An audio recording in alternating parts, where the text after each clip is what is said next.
नमस्कार मित्रों, स्वागत है आपका AGIS के ऑनलाइन एग्जाम ओरिएंटेड प्रोग्राम में। मैं प्रदीप कुमार आप सभी का स्वागत करता हूं और आज हम लोग जो बात करने वाले हैं बहुत इम्पोर्टेंट पॉइंट्स की बात करने वाले हैं, जो कि हमारे UPSC के pre and mains exam oriented हम लोग आपसे डिस्कस करेंगे और जो कि GS paper 3 environment and ecology का अपना एक पॉइंट है और इसको रामसर सम्मेलन के नाम से जाना जाता है।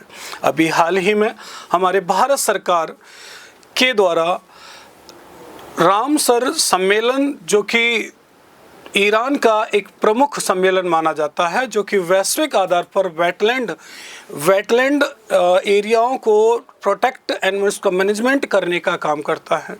अगर हम बात करें अभी हाल ही में 5 जून 2026 को विश्व एनवायरनमेंट डे मनाया गया है और इस एनवायरनमेंट डे पर भारत सरकार के पर्यावरण, वन एवं जलवायु परिवर्तन मंत्रालय के मंत्री भूपेंद्र यादव जी द्वारा भारत सरकार की या भारत की कहें तो 100वां रामसर साइट उत्तर प्रदेश के बलिया में स्थित सुरहताल पक्षी अभ्यारण्य को घोषित किया गया है, जिसे जयप्रकाश नारायण पक्षी अभ्यारण्य के नाम से भी जाना जाता है।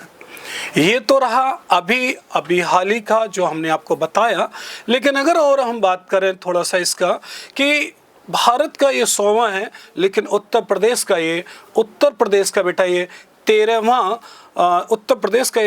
रामसर साइट है और ये रामसर साइट उत्तर प्रदेश में 13वें के रूप में अनाउंसमेंट किया गया, जब से इससे पहले 12वां रामसर साइट अलीगढ़ की जो शेखा झील पक्षी अभ्यारण्य है उसको अनाउंसमेंट किया गया। अब ये तो रही बात करंट से मुद्दे को लेके, लेकिन अगर इसके थोड़े से बैकग्राउंड को हम जानें तो बैकग्राउंड की बात ये है बेटा कि अगर हम इसके बारे में बात करते हैं कि रामसर साइट ये होती क्या है, तो दरअसल इसके बारे में थोड़ा सा संज्ञान ये लेते हैं और इसके थोड़े से पृष्ठभूमि पर अपनी नज़र डालते हैं, जिससे हमें कुछ फैक्चुअल बातें और कुछ उसके अप्रोच, कुछ उसके कंसेप्ट हमें समझ में आएंगे। ठीक है, तो बात करते हैं उसी के बारे में। बात करते हैं रामसर साइट। तो रामसर साइट क्या है?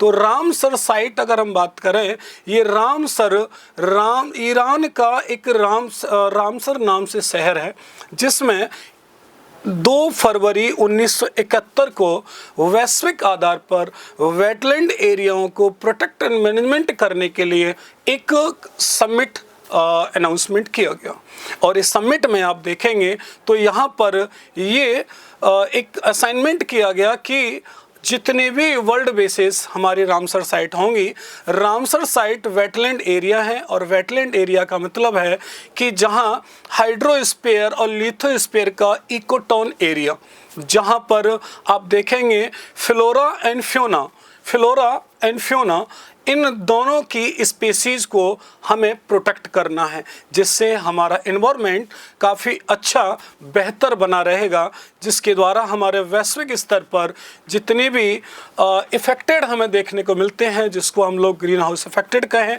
या हम जैसे जो एसिड रेन बेसिस इफेक्टेड हैं, उन सभी में हमें बहुत ज़्यादा एक अनुशासन और एक पर्यावरण संतुलन का व्यवहार देखने को मिलेगा।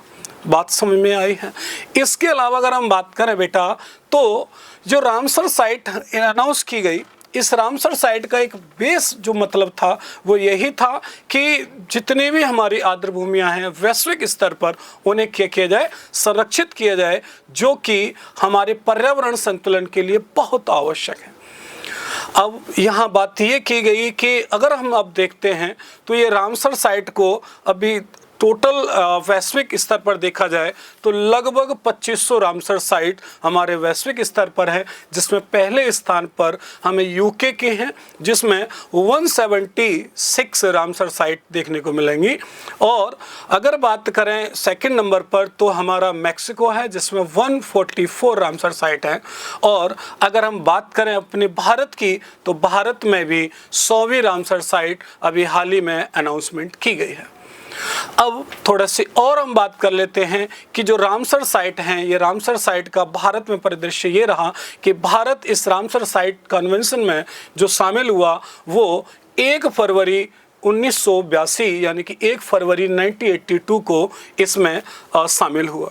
और इस दौरान शामिल होने के बाद पहली बार हमारे भारत में 6 रामसर साइट की अगर हम बात करें, जो सबसे प्रारंभ में ही इसको ले लिया गया, और वो 6 हमारी रामसर साइट जिसमें हम प्रारंभ की बात करें तो चिल्का और केवलादेव, ये हमारे पहली रामसर साइट के रूप में जानी जाती है। तो चिल्का सबसे पहली रामसर साइट थी। लेकिन अगर बात करें कि वर्तमान की जो रामसर साइट है, तो मैंने अभी आपको बताया कि सुरहताल है, जो कि बलिया उत्तर प्रदेश में स्थित है, जिसे जयप्रकाश नारायण पक्षी अभ्यारण्य के नाम से भी जाना जाता है। अगर हम बेटा बात करें कि भारत की सबसे बड़ी रामसर साइट, तो सबसे बड़ी रामसर साइट सुंदरवन, जो कि सुंदरवन डेल्टा क्षेत्र में है। और अगर हम बात करें कि सबसे छोटी रामसर साइट, तो रेणुका झील, जो कि हिमाचल प्रदेश में स्थित है। बात समझ में आई है?